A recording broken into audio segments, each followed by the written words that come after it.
Nagbabalak ka bang maglagay ng bintana sa bubong pero hindi ka sigurado kung ano ang pipiliin mo? Skylight o roof window? Kung isa ka sa mga homeowners na nalilito sa dalawang ito, this video is for you. Marami ang nag-aakala na pareho lang sila dahil pareho silang nasa bubong. Pero may malaki silang pagkakaiba na pwedeng makaapekto sa comfort at budget mo. Kaya stay tuned at tutulungan kitang pumili ng tama para sa bahay mo.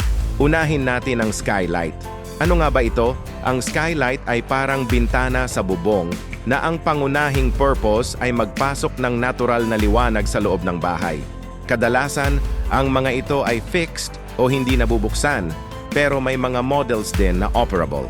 Perfect ang skylight para sa mga lugar na madilim at walang espasyo para sa regular na bintana, tulad ng mga hallway, banyo o walk-in closet. Imagine, hindi mo na kailangang buksan ang ilaw sa umaga dahil sa sikat ng araw na pumapasok. Ang downside, dahil kadalasan ay fixed, hindi ito nakakatulong sa ventilation o daloy ng hangin. At dahil nasa bubong, hindi rin ito laging accessible para linisin. Ngayon, punta naman tayo sa roof window. Isipin mo ang roof window bilang isang full functioning window, pero imbes na sa pader, nasa bubong ito nakalagay. Tulad ng skylight, nagpapasok din ito ng liwanag. Pero ang pinakamalaking advantage nito ay pwede mo itong buksan. Ibig sabihin, bukod sa liwanag, nakakatulong din ito para sa ventilation.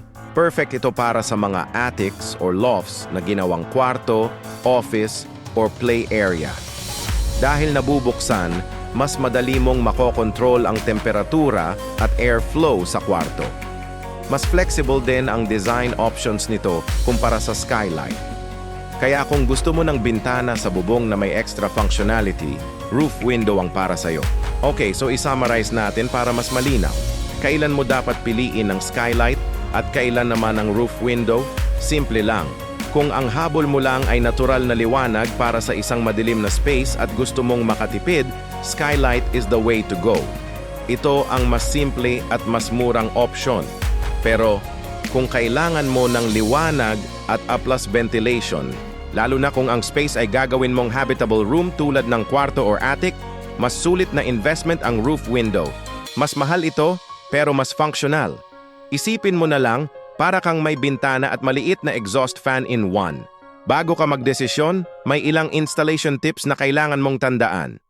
Una, para sa safety, siguraduhin na ang gagamiting salamin ay tempered o laminated glass.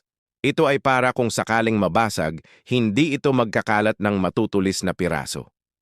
Pangalawa, at napaka-importante, ay ang waterproofing. Dapat tama at pulido ang pagkakabit para maiwasan ang anumang tagas, lalo na tuwing umuulan. At panghuli, isaalang-alang ang orientation o direksyon ng pagkakabit. Iwasan ang direct glare ng araw, lalo na kung sa kwarto ito ilalagay, para hindi nakakasilaw at hindi mag-init masyado ang loob. So, ano ang final verdict? The choice between a skylight and a roof window really depends on your needs and budget. Kung aesthetic at liwanag lang ang hanap mo, go for a skylight. Kung gusto mo ng all-in-one solution para sa liwanag at airflow, the roof window is the smarter choice. Sana nakatulong ito sa pagdedesisyon mo. Sa susunod nating video, pag-uusapan naman natin ang importansya ng attic insulation para makatipid sa kuryente at mapanatiling komportable ang iyong tahanan. Kung may natutunan ka sa video na ito, please give it a thumbs up. At huwag kalimutang mag-subscribe at i-click ang notification bell para hindi mo mamiss ang mga susunod pa nating home improvement tips. Maraming salamat sa panonood at see you in the next one.